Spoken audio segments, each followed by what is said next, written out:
just want to give you a quick update about the status quo and the scope of where we're going the next month. The general phase that we are in is like the refocus phase. And we had like a slightly less focused phase where like everybody was relaxing a little bit, and now we refocus again and start working on a really hard task.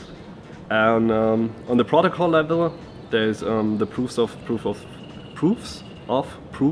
work protocol. Philip has already implemented a first version of it, and it's already running in our private testnet. And hopefully in the next weeks we'll publish the first public version of the light clients protocol of the compressed blockchain, and also the memory hard proof of work. We have decided to use the cuckoo cycle proof of work algorithm, and we have already implemented the first version, but it's still a little bit too slow to be usable, so we need to optimize that a little bit.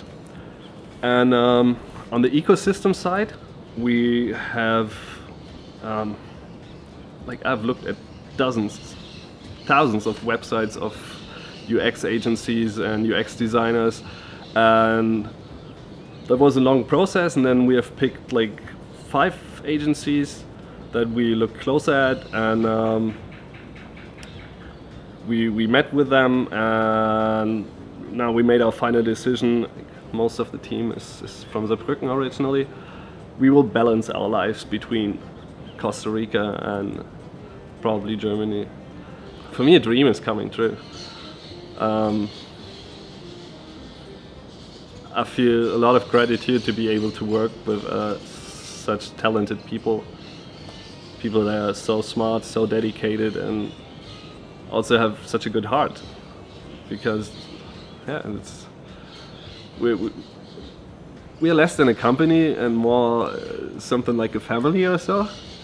And it feels awesome to have a job like that.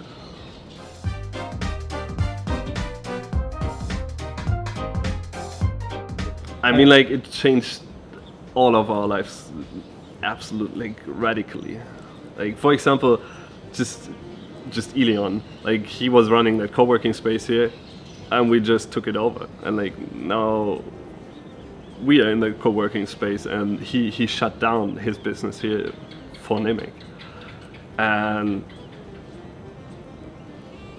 like, all the other people, they're quitting their jobs to be able to work full-time on Nimiq, and lots of people are thinking about moving here. Lots of people have asked us about like, how is it to buy land here and stuff, and like, it definitely turns a lot of people's lives upside down, but in a positive way, in a very positive way.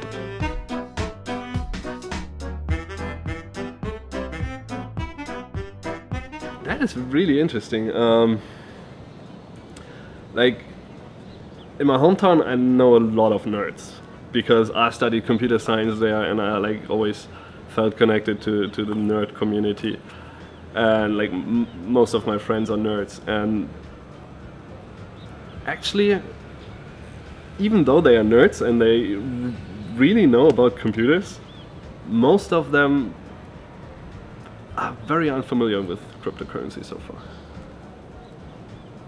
And the reason is probably because it's still so complicated. Yeah. Especially to get it in the first place. The exchange problem is not solved. It's a pain in the ass.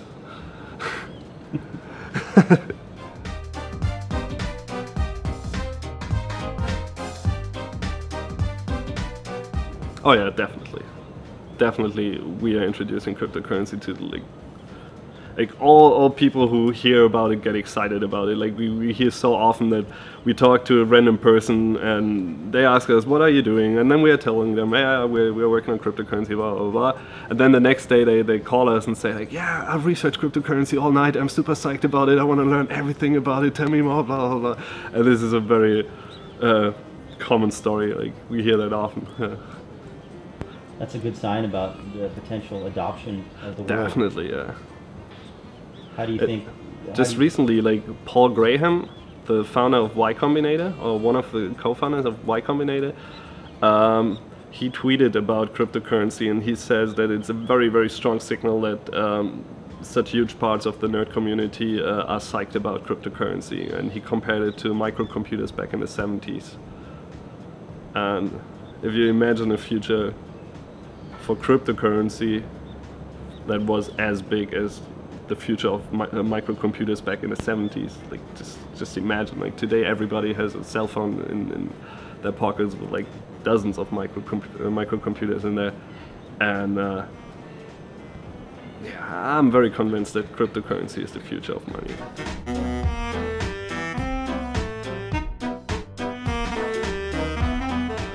That's a good question. When there's a majority of people on Earth had their first experience with cryptocurrency? Wow. The longest period I'd say is, it depends a lot. Like if you really take the whole population of this planet, like all 7 billion people, probably not even 50% of the planet's population has ever been in contact with the internet. So it's hard to say, but like in countries, like in first world countries, just like the US or Germany, or countries like that, I'd say in less than like 20 years for sure, but probably less than 10 years, at least 50% of the population will know about cryptocurrency.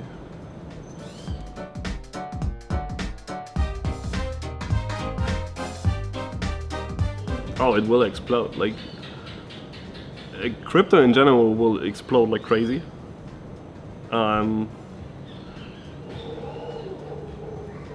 I don't want to say any numbers because it's easy to be wrong, but I'm very, very convinced that it will grow tremendously. And for Nimiq,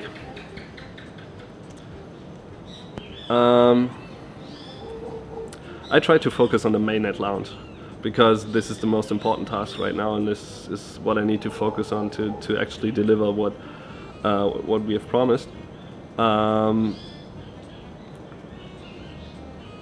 But I'm very convinced that once we have managed to ship the mainnet, it will spread faster than any other cryptocurrency so far. Shall I talk about how much I love Elon Musk? A little bit more about Elon Musk. Sure. Like Elon Musk is one of the greatest people on this planet. I really want to meet him. I'd love to talk with him about traveling to Mars and like simulations and like how to get solar panels on our roof and like